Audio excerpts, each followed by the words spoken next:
বাঘের সাথে টানা 1 ঘন্টা যুদ্ধ করে বাঘের ঠোঁটে কামড় দিয়ে পরাজিত করে সুন্দরবনের জঙ্গল থেকে বেঁচে ফিরেছিলেন টাইগার সামাদ। শুধু তাই নয়, বাঘের মুখের মধ্যে হাত ঢুকিয়ে জিহ্বা ধরার চেষ্টা এবং 2 কান ধরে পিঠে ওঠারও চেষ্টা করেছেন। আর সবচেয়ে অবাক করা বিষয় হলো যে বাঘটির সাথে টানা 1 ঘন্টা যুদ্ধ করেছেন সেই বাঘটি 1 সপ্তাহের মাথায় মারা যায়। হতভঙ্গ ওই গোলগাছা লাগে একটু মাথা দিয়েছে, তখন ওই আথাটা মারছে গেডিতে, এই গেডির দাগটা। বিশাল এক হিংস্র বাঘের সাথে যুদ্ধ করে জীবন নিয়ে ফেরা সত্যি অবাক করার মতো বিষয়। তবে সেই লড়াইয়ের বিনিময়ে সামাদকে হারাতে হয়েছে তার 2 চোখ। আল্লাহকে স্মরণ করে ওই বাঘের ঠোঁট ফলে কামড় দিয়েছে। ঠোঁটে কামড় দিয়েছে? হয়, ঠোঁটে কামড় দিয়ে সেই সময় বাঘ এই 3টে যে দাঁত, এই দাঁত 3টে ওর মধ্যে রয়ে গেছে। এই সময় বাঘে ব্যথা পাই ওই থাবা মারতেছে। থাবা দেওয়ার পর ও তো চলে গেছে, থাবা দিয়ে তখন এই বাউ চক্ষুটা খালি ঝোলে। সেই থেকে আজ পর্যন্ত দৃষ্টিহীন অবস্থায় জীবন কাটাচ্ছেন তিনি। 3টে দাঁত ওই বাঘের উঠে রয়েই গেছে। 1 সপ্তাহ পর মানে ফরেস্টারের কাছে অপারেশনে গেছে, ফরেস্টার জঙ্গলে যায় না অপারেশনে। ওই সময় দেখা যায় বাঘের চামড়া নষ্ট হয়ে গেছে। ঘটনাটা কি এখন দেখা যায় ওই মোড়ে দাঁত ওই ওরে ইয়ে করা ওই বাঘের শরীরে মুখে। 1991 সাল, আজ থেকে 35 বছর আগে জীবিকার সন্ধানে কাঠ কাটতে সুন্দরবনের জঙ্গলে গিয়েছিলেন সামাদ। সঙ্গে ছিলেন আরো 3 জন বন্ধু। 4 জন মিলে জঙ্গলে কাঠ কাটছিলেন। একসময় নাস্তা খাওয়ার জন্য নদীর ধারে চলে আসেন তিনি। নদীর ধারে একটি গোলপাতা গাছের সঙ্গে হেলান দিয়ে বসে নাস্তা করছিলেন সামাদ। হঠাৎ পেছন থেকে বিশাল এক হিংস্র বাঘ এসে তার সামনে দাঁড়ায়। মুহূর্তে হতভম্ব হয়ে যান তিনি। বাঘের মুখ থেকে লালা ঝরছে, চোখে ভয়ঙ্কর দৃষ্টি। সবকিছু দেখে যেন শরীর অবাস হয়ে আসে। লোকজন নিয়ে সুন্দরবনে কাঠ কাটতে গেছিলাম, লোক গেছিলাম 4 জন। ওরা ভিতরে 3 জন ছিল আর আমি একা ওই নদীর সাইডে নাস্তা খাইতে আসলাম। নাস্তা খাইতে সময় এরপর ওই পিছন থেকে ওই গোল গাছে লাগে এলাম দিয়ে নাস্তা খাইতে বসে। আমার দাওয়াটা আমার আডু তলে বসানো, নদীর এরকম ধারে। তখন সিরা 1 খাবল খাইছি আর 1 খাবল মহিষের মধ্যে সামনে আই এক করতে করতে সামনে আইছে। কে সামনে এসেছে? বাঘ। হ্যাঁ, পিছনে ঘুরিয়ে সামনে আইছে। আচ্ছা, আপনি টের পান নাই? না, পিছন দেওয়ার টের পাইলে গেলে বাঘ ওরকম চলে আর মানুষ ধরতারে। তখন সামনে যখন আকর্ত করতে জিভ বেরোম বাইরের লোল পরে। গোল গাছের সঙ্গে মাথা নুইয়ে পড়েন তিনি। ঠিক তখনই বাঘটি তার ঘাড়ে থাবা বসায়। মনে মনে বাঘে মনে মনে চিন্তা করছে যে এরা যদি ধরতে পারি তাই তো ডাক মাছ খাওয়া খাইতে পার, মানে পাইছি এখন মাল পাইছি খামো, 2টা লাগবে খাইতে বাঘ। এখন তো সাহিত্য নাই মোর। সামাদ বুঝে যান তাকে শিকার করতে বাঘটি আক্রমণ করেছে, কিন্তু মৃত্যুর সামনে দাঁড়িয়েও হাল ছাড়েননি তিনি। বাঘের মুখের মধ্যে হাত ঢুকিয়ে জিহ্বা ধরার চেষ্টা করেন, কিন্তু সেটি ধরে রাখতে পারেননি, কারণ বাঘের জিহ্বা এতটাই ধারালো যা হাত ঢোকানোর পর আর কোনোভাবেই হাত রাখতে পারছিলেন না। তখন মনে মন চিন্তা করলাম তো বাঘ তো আমার নেবে। ওই বাঘের মুখে হাত দিয়ে জিহ্বা ধরছি, জিহ্বা ধরার পর আর রাখতে পারি না, মানে জিহ্বা হইলে হাল মানে আলের মতন ধার ধার। ধার। হাতে দা থাকলেও আকস্মিক আক্রমণের কারণে সেটি ব্যবহার করার সুযোগ পাননি। এরপর বাঘের 2 কান শক্ত করে ধরে পিঠে ওঠার চেষ্টা করেন, কিন্তু প্রতিবারই বাঘ মাথা ঝুঁকিয়ে তাকে ফেলে দিচ্ছিল। কখনো গলায়, কখনো কপালে কামড় বসাচ্ছিল। শরীরে বিভিন্ন জায়গায় গভীর ক্ষত তৈরি হয়। সেই আঘাতের দাগ আজও তার শরীরে রয়েছে। এক পর্যায়ে বুঝতে পারেন এভাবে আর বেশিক্ষণ টিকে থাকা সম্ভব নয়। আল্লাহকে স্মরণ করে সে শক্তি দিয়ে বাঘের ঠোঁটে কামড় বসিয়ে দেন। তখন ওই মুখ দিয়ে হাত বাইর করিয়া বাঘের 2 কান ধরে হাবা দিয়া, 2 কান হাবা দিয়ে ধরিয়া লাফাই উঠবো। আমি পিঠে নিয়াজ করছি, করতো কোনো বাইলে উঠতে পারি না, যে লাফাই ওটা দিয়ে সময় মাথা জাগা জ্বালায়। সামাদের ভাষ্য অনুযায়ী সেই কামড়ে তার 3টি দাঁত বাঘের ঠোঁটে গেঁথে যায় এবং উপড়ে যায়। আঘাত পেয়ে বাঘটিও ক্ষিপ্ত হয়ে ওঠে। এরপর তার চোখের উপর প্রচন্ড আঘাত করে দ্রুত সরে যায়।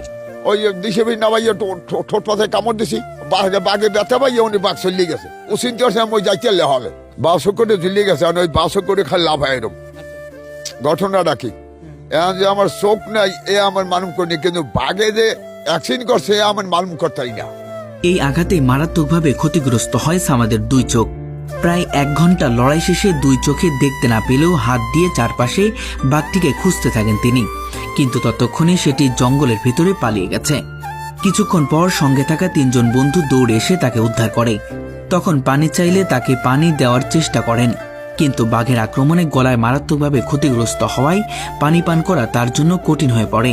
আমাদের লোকজনের টের পাইয়া ওই 3 জন লোক সবার নদী ছেড়ে আইছে। আইয়া আমি তো চোখ দেই না ব্যাপার কি, এর মধ্যে আতা চাইছে যে নদীতে নামছি নামিয়া যে বাঘে নিয়ে চোখ তো নেই কেন বাঘে লই যায় এবার সেই জন্য বাঘে আতাম দিয়েছি দেখি বাঘ দেখি না ও চলি গেছে তখন আমি বললাম মোর একটু পানি মোর দরিয়ে শুকাই গেছে আমার একটু পানি খাওয়া পানি উড়েই খাওয়া কিন্তু পানি চাওয়াই না এহেন যে পুষপুষেই বাইরে হেন্দা বাইরার পর সেজন্য নিজে ওই একটা পাতা উড়ে কাদা দিয়ে পেঁচাইছি গামছা দিয়া আপনি নিজেই? হয় তো কোনো ভয় নেই আলাম নইয়া আচ্ছা আমার কিভাবে নিবি দেয়া সেই দেখ পরে তাকে উদ্ধার করে মোংলা থেকে খুলনার 200 সজ্জ হাসপাতালে নেওয়া হয়। প্রায় 1 মাস চিকিৎসাধীন থাকতে হয় তাকে। তখন ওই মংলাপটে পাতি হাসপাতাল আছে ওইখানে ডিয়ারশন করে ডিয়ারশন করিয়া একদম খুললে 250 বেডে পাঠাই দিলে হে খুললে 250 বেডে 1 মাস হইলাম হয়নি প্রাণে বেঁচে গেলেও দৃষ্টিশক্তি আর ফিরে পাননি সামাদ। তবে ঘটনার আরো একটি বিস্ময়কর অধ্যায় রয়েছে। সামাদের দাবি যে বাঘটি ঠোঁটে তার দাঁত গেঁথে গিয়েছিল সেটি ঘটনার প্রায় 1 সপ্তাহ পর মারা যায়। বনকর্মীর কাছ থেকে তিনি জানতে পারেন ঠোঁটে ক্ষতস্থানে পছন ধরার পর বাঘটিকে মৃত অবস্থায় পাওয়া যায়। আচ্ছা মানে ওই বাঘটা মারা গেছিল? হ্যাঁ বাঘ মারা গেছে। ও বাঁচানো যায় না বাঘটা?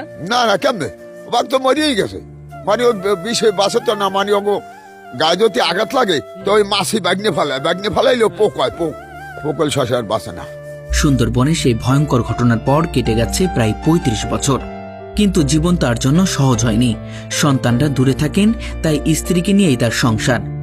বেশমো আমি ভেবেছিলাম না তাই? যে আমি বাঁচবো এরকম একটাই করছিলাম আল্লাহ আমারে সতর্ক দিয়ে বাঁচাইছে বাঁচাইছে। আল্লাহকে তুমি চেষ্টা করো তোমার আমি বাঁচাই তা আমি তো কেউ ক্ষতি করি না কোন সময় আল্লাহ মাইয়া কেউ ওর উপকার ছাড়া কেউ ক্ষতি করি না আল্লাহ রাখবে কেন আল্লাহ জানি আমার রাখছে। তবে এই দীর্ঘ সংগ্রামে স্ত্রী তার সবচেয়ে বড় শক্তি। 2 চোখে আলো হারানোর পর তিনি সামাদের চোখ হয়ে পথ দেখিয়ে চলেছেন। জীবিকা চালাতে কখনো ভিক্ষা করতে হয়, আবারও কখনো বাড়ির সামনে ছোট্ট একটি দোকান বসিয়ে দোকানদারি করেন তিনি। বাঘের সাথে তো লড়াই করছে, বাঘের জিব্বেটা নিয়ে ধরছে, হ্যাঁ, বাঘের কান ধরছে, হ্যাঁ। পিডি উঠতে চাইছে পারে না। হুম, খুব যখন ওই বাঘের ওডে কামড় দিয়েছে হ্যাঁ। ওই সময় ব্যথা ভাইয়া হ্যারে হাতা মারি ওই চোখ নাক সব লেগে গেছে। একসময় সুন্দরবনের গভীরে মৃত্যুর মুখোমুখি দাঁড়িয়ে বাঘের সঙ্গে লড়াই করেছিলেন সামাদ। আজও তার লড়াই থামেনি, শুধু সেই লড়াইয়ের প্রতিপক্ষ বদলে গেছে। এখন তার লড়াই দারিদ্র্যের সঙ্গে, অন্ধকারের সঙ্গে, আর প্রতিদিন একটু ভালোভাবে বেঁচে থাকার জন্য। এবারে দেশে আইয়া কি করবো আমি তো বিক্রি থেকে ছাড়া তো উপায় নাই। 2 চোখের আলো হারিয়েও যে মানুষটি বেঁচে থাকার সাহস হারায়নি, টাইগার সামাদের জীবন তাই শুধু একটি বাঘের আক্রমণের গল্প নয়, এটি বেঁচে থাকার এক অসাধারণ সংগ্রামের গল্প। সুন্দরবনের রয়্যাল বেঙ্গল টাইগারের সাথে দীর্ঘ 1 ঘন্টা যাবৎ যুদ্ধ করে তাকে পরাজিত করে জীবন নিয়ে ফিরেছে এই মানুষটি। শুনতে অবিশ্বাস্য মনে হলেও ঘটনাটি সত্য। শুধু তাই নয়, সেই বাঘটি 5 দিন পরে মারাও গিয়েছে। দর্শক, আজকে আমরা কথা বলবো এমন একজন মানুষের সাথে, যেই মানুষ বাঘের সাথে লড়াই করেছে এবং তিনি আজকে বেঁচেও আছেন। ঘটনাটি গত 35 বছর আগে সুন্দরবনে গিয়েছিল কাঠ কাটতে, তবে পেছন থেকে বাঘটি সামনে আসলেও ভয় পায়নি, তার সাথে লড়াই করেছে এবং বাঘের ঠোঁটে কামড় দিয়ে সেই বাঘকে পরাজিত করে জীবন নিয়ে ফিরেছে। দর্শক, আজকে সেই ভয়ঙ্কর দৃশ্য আপনাদের কাছে বলার চেষ্টা করব এবং জানতে চাইবো তার মুখ থেকে। গত 1991 আমাকে বাঘ অ্যাকশনে করছিল। এটা তো বাঘ তো কৌশলে নালি আমি তো পারতাম না, এটা কৌশলী তো হয়েছে। আল্লাহ রহমত করছে, আল্লাহ হুকুম দিয়ে দিয়েছে, তখন বাঘের ঠোঁটে কামড় দিছি, ও বাঘ চলে গেছে। হ্যাঁ, আর বাঘে আঘাত না পাইলে তো যায় না, আসে না। যখন চিল্লাচ্ছিলেন যখন বাঘে আক্রমণ করে আপনার? কোনো সিক্কল দিকে নাই, কেন কোনো সিলি করি নাই, মানে সিলি করার মানে পাই নাই, সুযোগ পাই না। হ্যাঁ, অজ্ঞান যদি হই তাই তো আমার লই যায়, তাই তো আর সুযোগ হয়, আর খাইতে সুযোগ হইবে। আর আচ্ছা, এই গলা গালে ফুটে এই এটা দাগা হয়। এখানে থোয়া মারছিল? হ্যাঁ, এই না মানে নখ বসলে এখানে একটা। আচ্ছা, তখন ওই লোকজন টের পাই এ ব্যাপার কি, এখনো আসে না কেন। তো বাঘসাতুন মানে 1 ঘন্টা থেকে লড়াই চলতে আছে। 1 ঘন্টা লড়াই 1 করেছে? ঘন্টা তো চলতে আছে লড়াই। আচ্ছা, আর যদি আপনার হাতে কোনো অস্ত্র থাকতো তাহলে কি করতেন? অর্থ থাকলে তো দাহান ছিল, দাহান ধরতাল তো ওই অবস্থা মই ঢুকই যেতাম, ধান তো ধরতে পারি নাই। হুলো মুলো ফেসা আছে বোঝেন না, 1 ঘন্টা ধরে লড়াই করছি। যত হুলো আনলে হুলো চেনেন, ওই সুন্দর গাছ যে হুলো বাই যায়। হ্যাঁ, ওই দিন আমার বেঁচে থাকার কোনো কথাই ছিল না, যে আল্লাহ আমাকে বাঁচাইছে, আল্লাহ আমার চেষ্টা করতেছে, আমি আল্লাহকে চেষ্টা করছি, এই জন্য আমি আল্লাহ আমার বাঁচাই রাখছে। 1991 এই ঘটনা হয়েছে, এখন আল্লাহ তালায় এখনো বেঁচে আল্লাহ রাখছে, এখন 10 জনের সাহায্য করে খাই, এই চলে বলে করি আর কি। আচ্ছা, একটু কষ্ট লাগে, দেখতে পারি না, চোখে না চোখ নাই, একটু দেখতে পারি না, হাঁটতে পারি না, কিছু না, মানুষ হাঁটা লাগে, কতটা আফসোস, মানুষ দেখতে পারি না, খুব একটা দুঃখ যে আর্থিক সমস্যার জন্য আমি ভিক্ষা করি, মধ্যে মধ্যে বিক্রি করে, ডাকা যাই বিক্রি করতে, মংলা যাই বিক্রি করতে। আল্লাহর কোনো অভিযোগ নাই। এতদিন পরে আমি শান্তিতে আছি। পয়সা না হলে আল্লাহ শান্তিতে রাখছে, আল্লাহ রহমত করছে। আল্লাহর কাছে শুকরিয়া আদায় করি, পাঁচ ওয়াক্ত নামাজ পড়ি, শুকরিয়া আদায় করি আলহামদুলিল্লাহ। আমার সবাই তো বলে টাইগার সামাদ। আচ্ছা, কেন টাইগার সামাদ বলে? আমার সময় বাঘের সাথে লড়াই করেছি, বাঘের সাথে টাইগার লাগে লড়াই করিয়েছি, সেই জন্য বলাই টাইগার সামাদ।